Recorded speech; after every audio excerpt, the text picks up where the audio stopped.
ചർച്ചയിലേക്ക് കടക്കുകയാണ്. ആദ്യം BJP പ്രതിനിധി പ്രിൻറ്റു മഹാദേവിലേക്ക്. പ്രിൻറ്റു, ഇന്നിപ്പോൾ പ്രധാനമന്ത്രി ഈ എല്ലാം കണ്ടറിഞ്ഞ ശേഷം, ജനങ്ങളെ കേട്ട ശേഷം നടത്തിയ പ്രതികരണം കണ്ടതാണ്. അവലോകന യോഗത്തിൽ അദ്ദേഹം പറഞ്ഞ കാര്യങ്ങളാണ്. അത് കേരളം മുഴുവൻ കേട്ടു. അപ്പോൾ പണത്തിൻ്റെ കാര്യത്തിൽ ഒരു കുറവും ഉണ്ടാകില്ല എന്നാണ് അദ്ദേഹം പറഞ്ഞിരിക്കുന്നത്.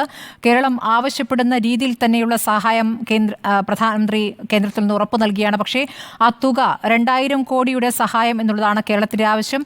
ആ തുകയുമായി ബന്ധപ്പെട്ട പ്രഖ്യാപനങ്ങളില്ല. അതിപ്പോൾ പ്രധാനമന്ത്രിയും പറഞ്ഞിരിക്കുന്നത് ഒരു മെമ്മോറാണ്ടം കേരളത്തിൽ നിന്ന് ലഭിക്കേണ്ടതുണ്ട്. അതിന് കാത്തു നിൽക്കുകയാണ്. അതിനുശേഷം ഒരു തുകയുടെ പ്രഖ്യാപനം നമുക്ക് പ്രതീക്ഷിക്കാമോ പ്രിൻറ്റു? തീർച്ചയായും കേരളത്തിൻ്റെ കണ്ണീർ പുഴയായി മാറിയ വയനാട് ദുരന്ത ഭൂമിയിലേക്ക് ഇന്ന് പ്രധാനമന്ത്രിയുടെ വരവ് ഓരോ മലയാളിയും ഹൃദയത്തിലാണ്, നെഞ്ചോട് ചേർത്താണ് സ്വീകരിച്ചിട്ടുള്ളത്. നമുക്കറിയാം, ഈ ദുരന്തം നടന്ന ദിനം തൊട്ട് പ്രധാനമന്ത്രി രാവിലെ നമ്മുടെ ആദരണീയനായിട്ടുള്ള കേരളത്തിൻ്റെ മുഖ്യമന്ത്രി പിണറായി വിജയനെ വിളിച്ച് അന്ന് തന്നെ ഈ രാജ്യത്തിൻ്റെ കേന്ദ്ര സർക്കാരിൻ്റെ എല്ലാ പിന്തുണയും അന്ന് തന്നെ അദ്ദേഹം പ്രഖ്യാപിച്ചതാണ്. സ്വാഭാവികമായിട്ട് ഇന്ന് അദ്ദേഹം കൃത്യമായിട്ട് ദുരന്തഭൂമിയിൽ വന്ന് ഈ 140 കോടി ജനങ്ങളും ഈ രാജ്യവും ഈ കേരളത്തിലെ ജനങ്ങൾക്കൊപ്പം, വയനാടിനൊപ്പം, ഈ ദുരന്തബാധിതർക്കൊപ്പമുണ്ട് എന്നുള്ള ഉറച്ച പ്രഖ്യാപനം അദ്ദേഹം നേരിട്ട് വന്ന് നടത്തുന്ന സാഹചര്യമാണ് ഇന്ന് കാണാൻ സാധിച്ചത്. ഒരു പ്രധാനമന്ത്രി എന്ന നിലയിൽ, ഒരു പ്രധാന സേവകൻ എന്ന രീതിയിൽ നരേന്ദ്രമോദി ഈ കേരളത്തിൽ ചെലവഴിച്ച 5.5 മണിക്കൂർ ഓരോ മലയാളിക്കും, പ്രത്യേകിച്ച് ദുരന്തബാധിതർക്ക് ഉണ്ടാക്കിയിട്ടുള്ള ആത്മവിശ്വാസം വളരെ വലുതാണ്. അതോടൊപ്പം തന്നെ കേരളത്തിൻ്റെ എല്ലാ പ്രശ്നങ്ങൾക്കും കൃത്യമായിട്ടുള്ള ഒരു പുനരധിവാസ പാക്കേജ് എന്ന രീതിയിലുള്ള സഹായം തന്നെയാണ് അദ്ദേഹം പ്രഖ്യാപിച്ചിട്ടുള്ളത്. സ്വാഭാവികമായി കക്ഷി രാഷ്ട്രീയം മറന്നുകൊണ്ട് നമുക്ക് കൃത്യമായിട്ട് ഈ രാജ്യത്തിൻ്റെ പുരോഗതിക്ക് അനുസൃതമായിക്കൊണ്ട്, ഈ വയനാട്ടിൻ്റെ പുരോഗതിക്ക്, ആ ദുരിതബാധിതർക്ക് ഏതൊക്കെ രീതിയിലുള്ള കാര്യങ്ങളാണോ കേന്ദ്ര സർക്കാർ ചെയ്തു കൊടുക്കേണ്ടത്, അതിനൊപ്പം ഈ രാജ്യം ഉണ്ടാകുമെന്നുള്ള പ്രഖ്യാപനമാണ് അദ്ദേഹം നടത്തിയത്.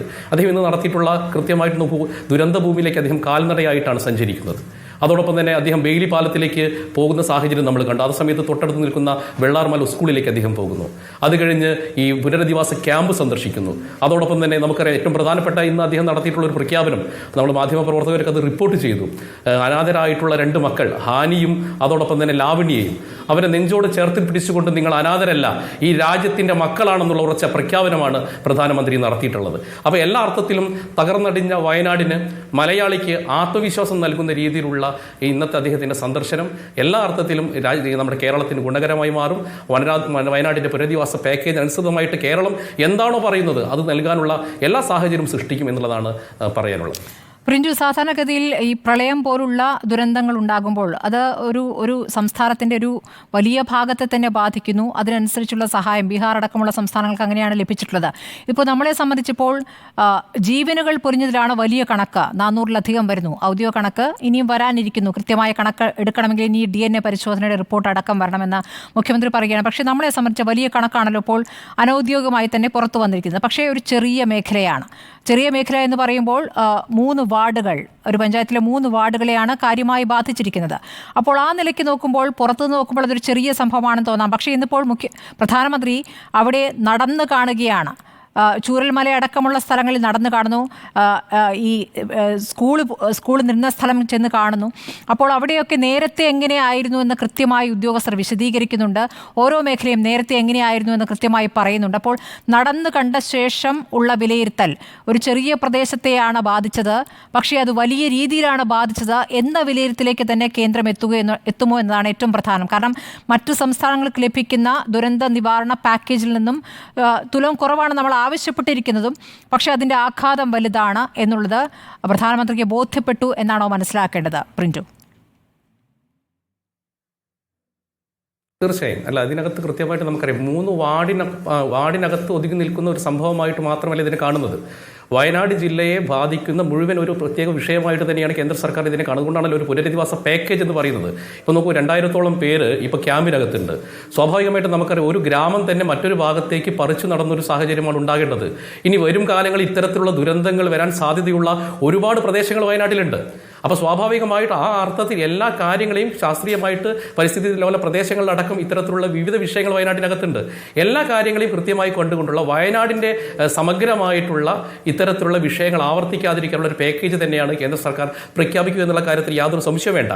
കേവലം ഒരു ചെറിയ പ്രദേശത്തിൻ്റെ ഒരു വിഷയമായിട്ട് നമ്മൾ അങ്ങനെ ചെറുതായിട്ട് കേന്ദ്ര സർക്കാർ അതിന് കാണുമെന്ന് ഞങ്ങളാരും കരുതില്ല. കൃത്യമായിട്ട് ഭാരതീയ ജനതാ പാർട്ടി, നമുക്കറിയാം, ഇത് ഉണ്ടായ സമയത്ത് തന്നെ നമ്മുടെ കേന്ദ്രമന്ത്രിയായിരുന്ന ജോർജ് കുര്യൻ അദ്ദേഹത്തിനെയാണ് പ്രധാനമന്ത്രി നേരിട്ട് ഈ വിഷയവുമായി ബന്ധപ്പെട്ട് അവിടെ ഈ കാര്യങ്ങൾ പഠിക്കാൻ അവിടെ അപ്പോയിന്റ് ചെയ്തിട്ടുണ്ട്. അദ്ദേഹം കൃത്യമായിട്ട് റിപ്പോർട്ട് കൊടുത്തിട്ടുണ്ട് കേന്ദ്ര സർക്കാരിന്. ആ റിപ്പോർട്ടിന്റെ അടിസ്ഥാനത്തിലാണ് പ്രധാനമന്ത്രി വളരെ ചുരുങ്ങിയ ദിവസം കൊണ്ട് തന്നെ ഇവിടെ വരികയും അതിന്റെ വ്യാപ്തിക്കനുസരിച്ചുകൊണ്ട് അദ്ദേഹം നോക്കും. അദ്ദേഹം നിശ്ചയിക്കപ്പെട്ട സമയത്തിനേക്കാൾ കൂടുതൽ സമയം ചെലവഴിക്കുന്നു. പ്രധാനമന്ത്രിക്ക് കൃത്യമായിട്ട് അതിന്റെ എല്ലാ സാധ്യതകളും കൃത്യമായിട്ട് ഇവിടെ നടന്ന സംഭവങ്ങളെക്കുറിച്ചും സ്ഥിതിഗതികളെക്കുറിച്ചും കൃത്യമായി ബോധ്യം വന്നിട്ടുണ്ട്. അതുകൊണ്ട് തന്നെ കേരളം നമ്മൾ ഡിമാൻഡ് ചെയ്യുന്ന ആ ഡിമാൻഡിനനുസൃതമായിട്ടുള്ള വലിയൊരു പാക്കേജ് തന്നെയായിരിക്കും തരിക എന്നുള്ള കാര്യത്തിൽ യാതൊരു സംശയവുമില്ല. നമ്മളിപ്പോൾ ബീഹാർ പോലെയുള്ള വലിയ പ്രളയമുള്ള 20,000 കോടി 25,000 കോടിയുടെ വലിയ പാക്കേജൊന്നും നമ്മൾ ആവശ്യപ്പെട്ടിട്ടില്ല. നമ്മൾ 2,000 കോടി രൂപയുടെ പാക്കേജാണ്. സ്വാഭാവികമായിട്ട് അതൊരു പുനരധിവാസ പാക്കേജ് എന്നത് ന്യായമായിട്ടുള്ള ഒരു പാക്കേജാണ്. അത് പാക്കേജ് എന്ന് പറയുന്നത് ജനങ്ങളെ പുനരധിവസിക്കാൻ മാത്രമുള്ളത്. അതോടൊപ്പം തന്നെ കാർഷിക മേഖലയുമായി ബന്ധപ്പെട്ട പാക്കേജ്, വിദ്യാർത്ഥികൾക്കുള്ള പാക്കേജ്, അങ്ങനെയുള്ള വിവിധ തരത്തിലുള്ള കാര്യങ്ങളെക്കുറിച്ച് സമഗ്രമായ റിപ്പോർട്ട് കൊടുക്കാൻ സംസ്ഥാന സർക്കാരിന് ആവശ്യപ്പെട്ടിട്ടുണ്ട്. അതുകൊണ്ട് തന്നെ ഒത്തൊരുമിച്ചുകൊണ്ട് ഇതിനകത്ത് രാഷ്ട്രീയ കക്ഷിഭേദമെന്നെ ഇതിനു വേണ്ടി ഒരുമിച്ച് കേന്ദ്ര സർക്കാരും അതോടൊപ്പം തന്നെ BJP കേരള നേതൃത്വവും ഇതിന് പിറകിൽ പ്രവർത്തിക്കുമെന്നുള്ള കാര്യത്തിൽ യാതൊരു സംശയവും വേണ്ട.